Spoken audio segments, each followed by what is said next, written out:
Ang court na ito ay gawa sa lupa o sa Bisaya, yuta. Gusto kong linisin ang farm ng aking grandparents. Merong tambak ng lupa sa bungad na masarap unahin. Pero imbis na ilipat lang ng lugar, gawin na lang nating basketball court. Dahil, bakit hindi? Hindi pa ito ang huling forma ng court, pero malayo na ang narating. Pumili ako ng site na medyo patag na, nasa gitna ng 2 puno para may space kang tumira ng palobo. Kahit pa kung Sinovitsky ka, konting site preparation muna. Yung, tanggal. Yes! Linisin ang tambak, second priority lang ang court. Nasa may 10 to 15 years old na siguro ang tambak na ito. Nagkita na naman kami ng tropa kong wheelbarrow na binili ko noon pang lockdown dahil nandito rin ako noon nag-aaral magtanim. Hindi rin ganoon kalinis ang lupa at wala akong balak bistayin basta madikdik ng hitik na hitik. Kaya kahit wala pang bola, dinribulan ko na gamit ang lumang wood stool ng parents ko. Pero nakita ko ang sementong barbell ng papa ko.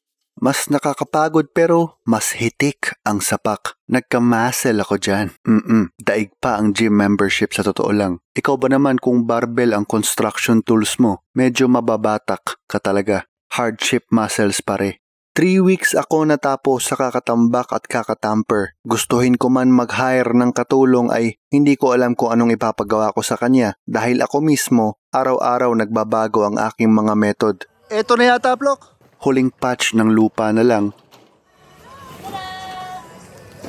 Okay, celebrate good times. Come on. 3 weeks. Look at that, boy. That's the first layer, compacted. It's not going anywhere. Compacted with my father's barbell, you know.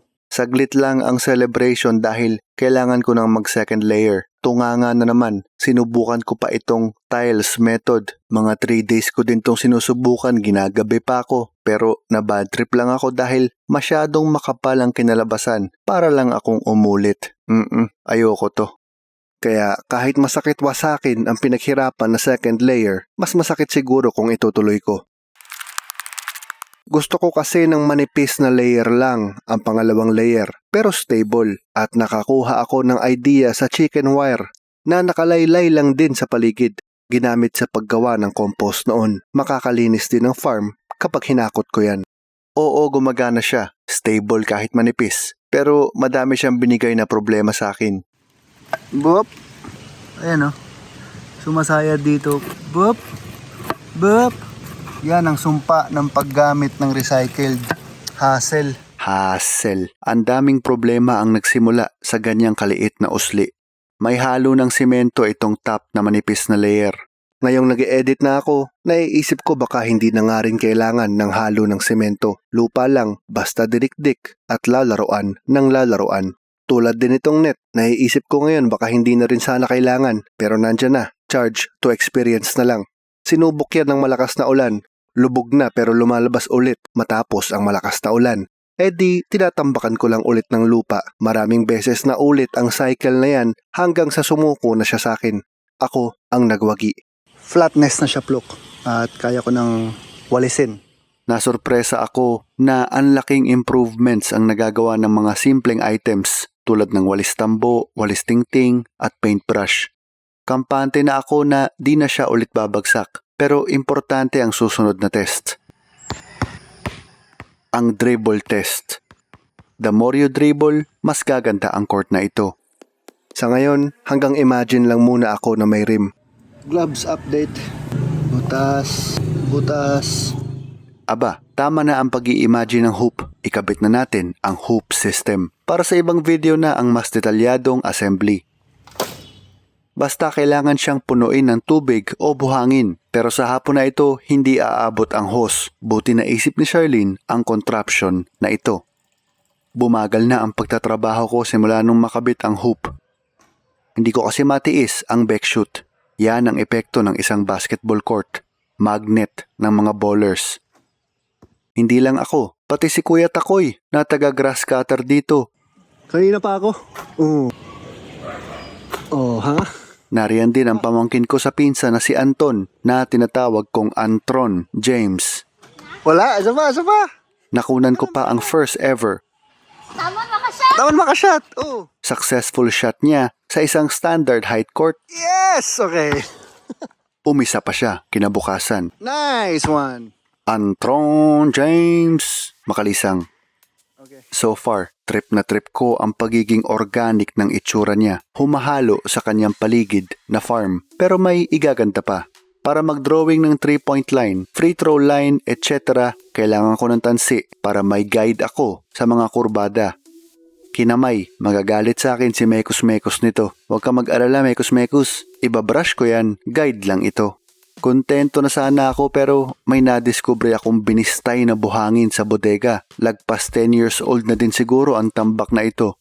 Susuot yan sa mga munting bako pero para manatili sila doon, nakadami ako ng coat ng semento clay mixture ko.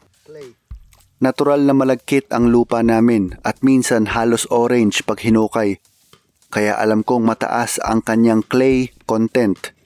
Hanggang sa huli, lupa ang material ko. Kapag bagong tapal, dark na dark at masyadong makinis. Pero pag natuyo, babalik yan sa organic rugged look na gusto ko. Pati ang mga hindi bowlers na mamagnet din ng court na ito. Pati ang kapatid ko na si Nana na kailangan ng training sa shooting form. Ba't gumubuka ka na pag... First time ko siyang makitang makashoot sa legit 3-point distance. Yay! Oh, ako naman. Nilinis ko ng husto ang midsole ng aking sapatos para makita kung madudumihan ba. Pwede na to.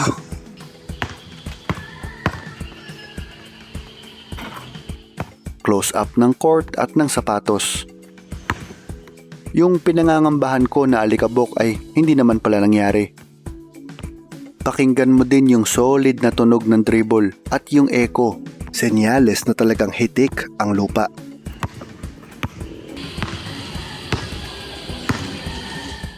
Pero in case sumemplang ka dito, mas soft naman siguro ang landing mo kumpara sa semento dahil parang tabla ang pakiramdam dito. Solid pero para bang may konting bounce tulad ng pakiramdam ko sa mga court na tabla.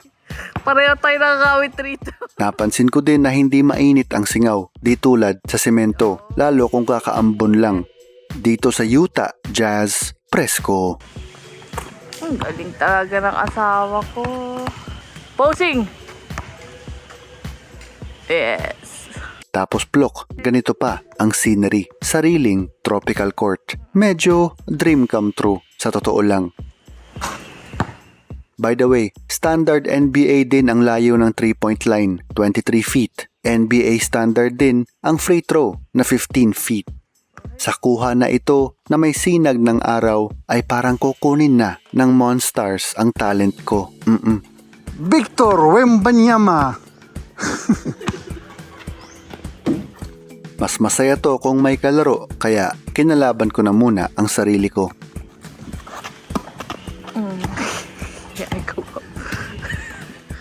Finishing touch, red cement para sa borders. Sa simula lang yan matingkad at unnatural. Kukupas din ng konti sa mga susunod na araw para humalo ang kulay sa paligid. Pakita ko muna sa inyo itong tambak na pinagkuhanan ko. Ito na siya ngayon, glow up at literal na laging garden na. Salamat sa madaming mga tumulong kasama ang pamilya ko at si Ate Lorna, the natural gardener. 3 months ang inabot ko, on and off, mga 3 hours a day. Nung una, ang plano ko ay yung outdoor tiles na ginagamit doon sa 3x3 na liga pero aabot ako ng 60,000 pesos. Wala pa yung hoop system. Milo. Ang nagastos ko dito sa court, wala pa yung hoop system ay 4,000 pesos. Napamahal pa ako niyan dahil sa dami ng mga experiments. Sa tingin ko, pwedeng pure lupa lang. Isang major milestone para sa akin na laging naghahanap ng hacks. Masaya ako kasi medyo mahirap na project itong natapos ko. Masaya kasi only back shoot na ako dito. I'm sure madami sa inyong nakaka-relate. Tahimik ang mundo kapag nagbabasketball. Parang naging meditation ko na ito. Solve ang lahat ng agenda. Mga kaalaman na madadala ko sa mga next projects. Nakaka-ball is life na ako ulit dito sa Jimenez. Matapos tumumba ang aking childhood court. More videos to come mula dito sa Utah Jazz, Jimenez, Misamis Occidental.